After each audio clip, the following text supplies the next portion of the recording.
ശ്രീ ശുഭാനന്ദ ഗുരുദേവൻ 1111 വൃശ്ചിക മാസം ആരംഭത്തിൽ കല്ലിമേൽ ആശ്രമത്തിൽ നിന്നും 400-ൽ പരം ശിഷ്യഗണങ്ങളുമൊത്ത് ഒരു ജാഥയായി തിരുവനന്തപുരത്തേക്ക് തിരിച്ചു. അവർ കടന്നുപോകുന്ന വഴികളിൽ എല്ലായിടത്തും ആളുകൾ വലിയ സ്വീകരണത്തോടെ സ്വാഗതം ചെയ്തു. വീടുകൾ, വഴികൾ, ക്ഷേത്രങ്ങൾ എല്ലായിടത്തും അവരെ കണ്ട് പ്രാർത്ഥിക്കുകയും പൂജകൾ നടത്തുകയും ചെയ്തു. ജനങ്ങൾ ഗുരുദേവനെ ഒരു മഹാത്മാവായി കണ്ട് അനുഗ്രഹം തേടാനായി കൂട്ടത്തോടെ എത്തി. ഗുരുദേവൻ സംസാരിച്ച ഓരോ വചനവും കേൾക്കുന്നവരുടെ മനസ്സിൽ ആഴത്തിൽ പതിഞ്ഞിരുന്നു. ഈ വലിയ ഭക്തി സംഗമത്തിൻ്റെ ഭാഗമായ പരിപാടികളിൽ നിരവധി ധാർമ്മിക പ്രവർത്തനങ്ങളും സത്സംഗങ്ങളും നടന്നു. വിദ്യാർത്ഥികളും സ്ത്രീകളും വയോധികരും എല്ലാവരും പങ്കെടുത്തു. അവർ പാടി, ഭജനകൾ നടത്തി, ശുചീകരണവും സേവന പ്രവർത്തനങ്ങളും ചെയ്തു.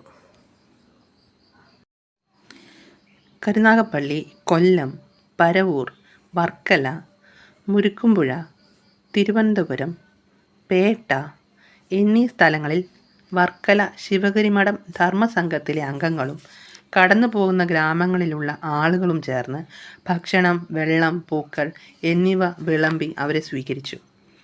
പേട്ടയിൽ നിന്നും ജാഥ കവടിയാർ കൊട്ടാരത്തിൻ്റെ മുന്നിലെത്തി. അവിടെ നടത്തിയ ഭക്തിഗാനങ്ങൾ ദൈവികമായ ഒരു അന്തരീക്ഷം സൃഷ്ടിച്ചു. 400-ലധികം ഭക്തസംഘം ഒന്നിച്ചു കൂടി പാടിയ കീർത്തനങ്ങൾ എല്ലാവരെയും ആകർഷിച്ചു. അന്നേ ദിവസം രാത്രി ജാഥ അംഗങ്ങൾ പ്രാർത്ഥനകളും പൊതുയോഗവും ഒക്കെയായി പാളയത്തുള്ള YMCA ഹാളിൽ തങ്ങി. അടുത്ത ദിവസം തന്നെ ഗുരുദേവൻ മഹാരാജാവിൻ്റെ പ്രൈവറ്റ് സെക്രട്ടറിയെ കണ്ട് മഹാരാജാവിനെ കാണുവാനുള്ള അനുമതിക്കായുള്ള അപേക്ഷ നൽകി.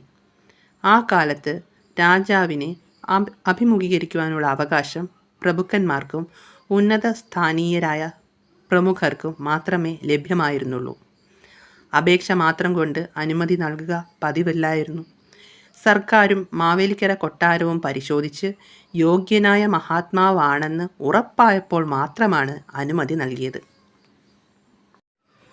ശ്രീ ശുഭാനന്ദ ഗുരുദേവൻ തിരുവനന്തപുരത്തെത്തുമ്പോൾ ഉയർന്ന പദവിയിലുള്ളവരെ മാത്രമല്ല, സർക്കാർ ഉദ്യോഗസ്ഥരെയും സാധാരണ ജനങ്ങളെയും ധീരപ്രവർത്തികളിൽ പ്രബലനായ ഡോക്ടർ പൽപു ഉൾപ്പെടെ എല്ലാവരെയും ഗുരു സന്ദർശിക്കുമായിരുന്നു. ജാതിമത ഭേദങ്ങളെ മറികടന്നുകൊണ്ട് ആളുകളെ ഒറ്റക്കെട്ടാക്കിയ മനുഷ്യ സംഘടനകൾ സ്ഥാപിക്കാൻ അദ്ദേഹത്തിന് സാധിച്ചു.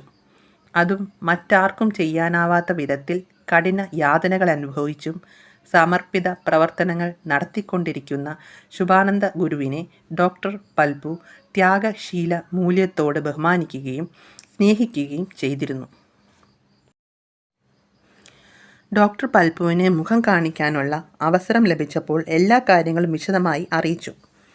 അതിനുശേഷം ക്ഷേത്രപ്രവേശനത്തെയും വിളംബര കാര്യങ്ങളെയും സംബന്ധിച്ചുള്ള കാര്യങ്ങൾ രാജാവിനോട് നേരിട്ട് പറയേണ്ടത് സ്വാമികൾ തന്നെയാണെന്നും അത് ധീരതയോടെ ചെയ്യണമെന്നും ഡോക്ടർ പൽപു ഗുരുവിനോട് പറഞ്ഞു. ഗുരുദേവൻ അടുത്ത ദിവസം കൊട്ടാരത്തിൽ ചെന്ന് ശ്രീ ചിത്തിര തിരുനാൾ മഹാരാജാവിനെ കണ്ടു. ഗുരുദേവൻ ക്ഷേത്രപ്രവേശന വിളംബരം പുറപ്പെടുവിക്കേണ്ടതിൻ്റെ ആവശ്യകത വിശദീകരിച്ചു. മഹാരാജാവ് വിഷയം ഗൗരവമായി പരിഗണിക്കുമെന്ന് പറഞ്ഞെങ്കിലും കുറച്ച് ഔപചാരിക നടപടികൾ വേണ്ടതിനാൽ സമയമെടുക്കുമെന്ന് വ്യക്തമാക്കി. തുടർന്ന് ഇരുവരും ആത്മീയ വിഷയങ്ങളെക്കുറിച്ച് കുറച്ചു നേരം സംസാരിച്ചു.